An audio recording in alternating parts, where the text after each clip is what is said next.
Audio Jungle. Audio Jungle.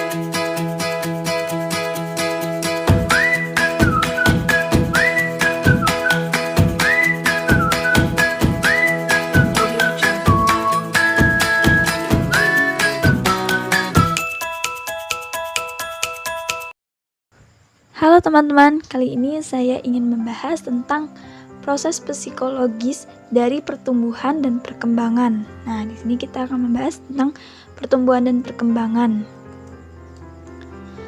Poin-poinnya itu ada yang pertama, pertumbuhan dan perkembangan janin, yang kedua, pertumbuhan dan perkembangan bayi dan anak, yang ketiga, penyebab variasi yang signifikan dalam pertumbuhan dan perkembangan, yang keempat, manipulasi pertumbuhan dan perkembangan, yang kelima, disabilitas atau cacat, yang keenam, pengembangan gender, yang ketujuh, penyebab variasi yang signifikan dalam jenis kelamin dan gender, yang kedelapan, epidemiologi, yang kesembilan, screening atau penilaian, yang ke-10, teori atau model, yang ke-11, perawatan manajemen. Nah,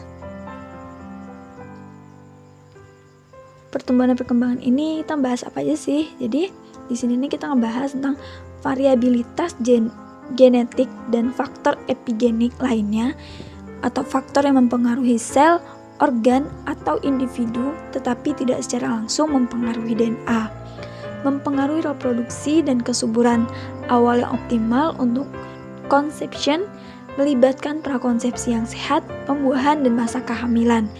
Jika perilaku ibu dan ayah sehat, maka hal ini akan berlanjut pada kesehatan di persalinan dan juga pasca melahirkan, serta di mana nanti lingkungan bayinya juga akan sehat. Nah, jika sudah sehat semua, maka si bayi juga akan menerapkan hal itu di kemudian hari. Oleh karena itu, sangat penting dalam menjaga kesehatan, perkembangan, dan kesejahteraan bayi.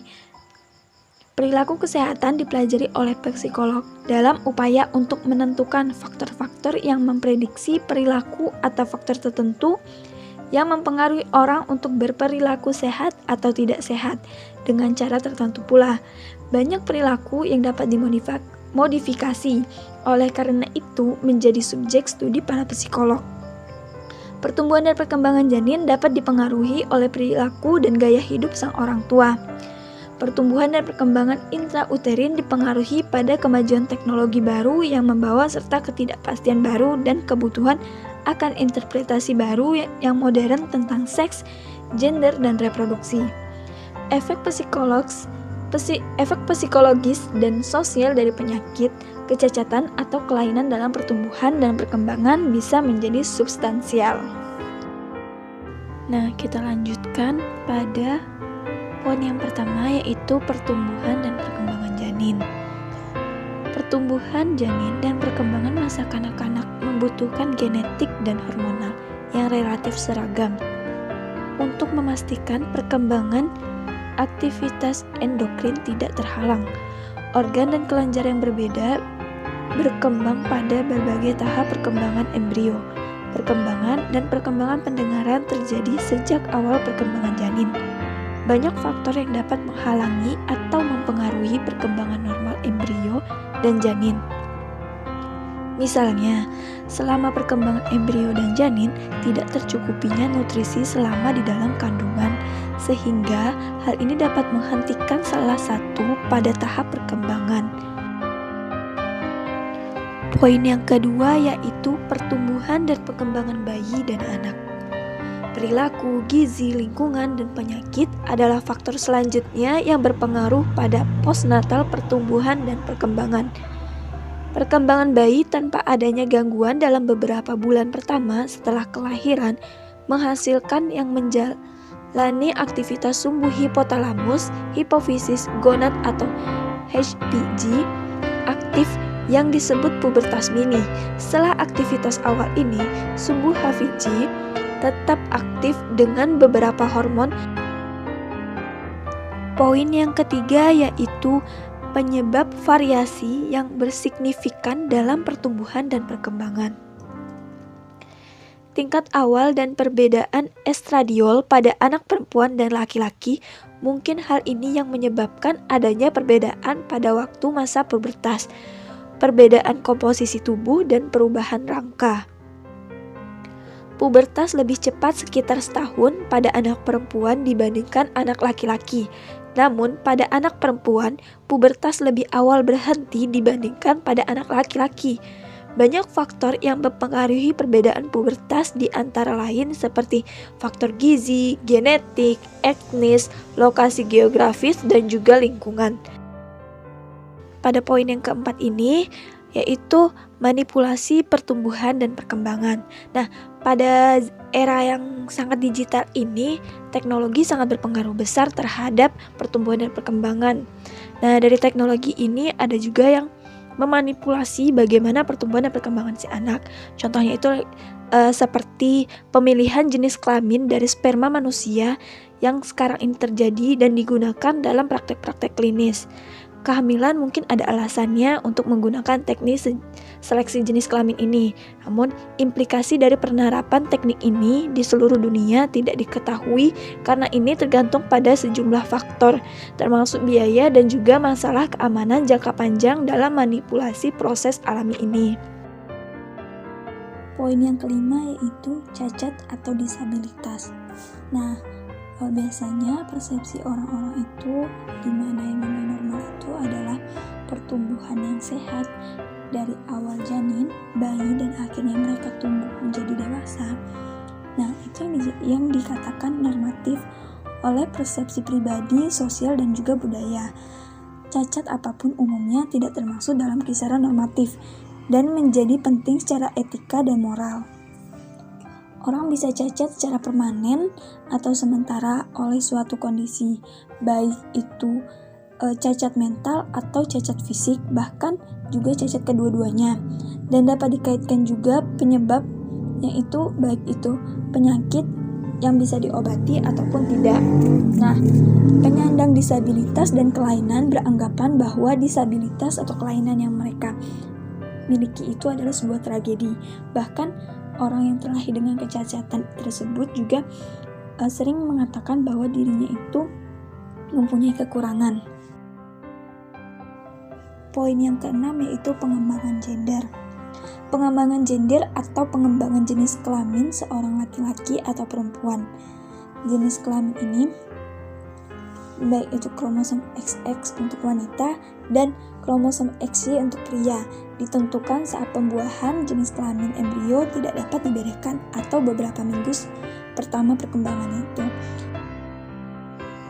Yang ketujuh yaitu penyebab variasi yang signifikan dalam jenis kelamin dan gender.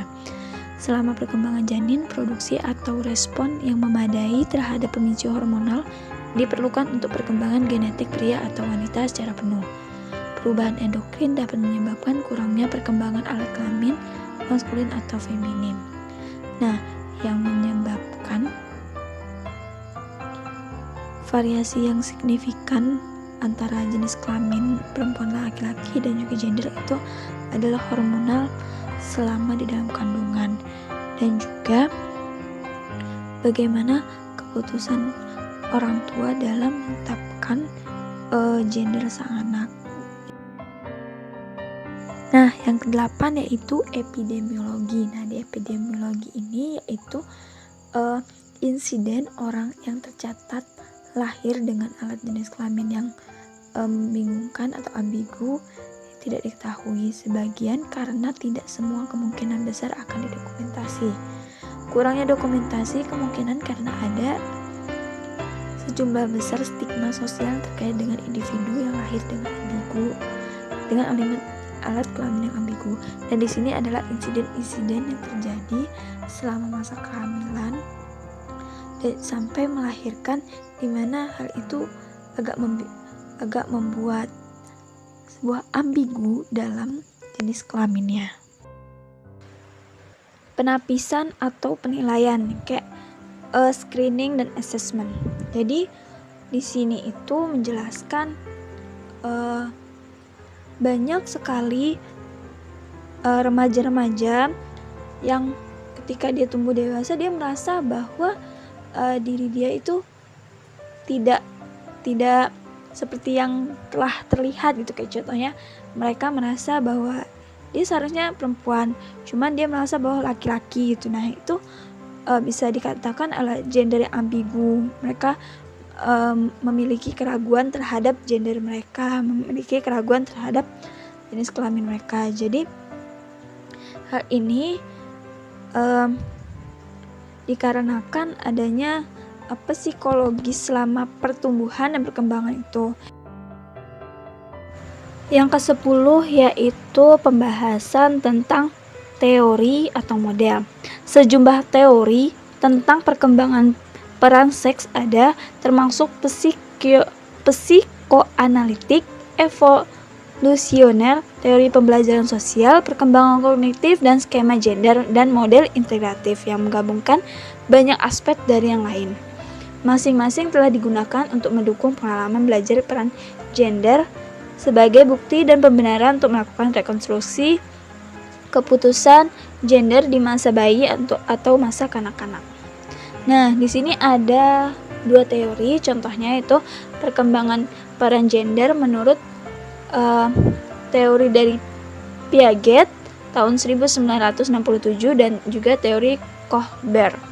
Teori skema gender memiliki beberapa asal dalam teori kognitif dan menjelaskan identifikasi peran gender melalui pengembangan konsep diri dan identitas. Saat seorang anak tumbuh, ia menjadi sadar akan perbedaan antara laki-laki dan juga perempuan. Dia tahu apakah laki-laki atau perempuan, dan secara konsisten tahu dan mampu memproses perbedaan antara laki-laki dan perempuan. Pemahaman tentang perbedaan gender ini diperkuat dan dipaksa oleh orang tua dan jejaring sosial. Nah, yang kedua yaitu tentang sebuah kasus John atau Joan. Nah, kasus ini ada seorang anak laki-laki yang lahir sebagai laki-laki. Namun pada usia 8 bulan penisnya ini dipotong, dioperasi, sehingga dia harus berubah jenis kelamin menjadi wanita, dan dia merubah namanya menjadi Joan. Nah, Joan besar dan tumbuh menjadi seorang anak perempuan. Namun pada masa remaja dia merasa aneh tentang dirinya. Maka akhirnya ketika dia tumbuh remaja, dia kembali menjadi John. Pembahasan yang terakhir yaitu perawatan manajemen, treatment atau manajemen.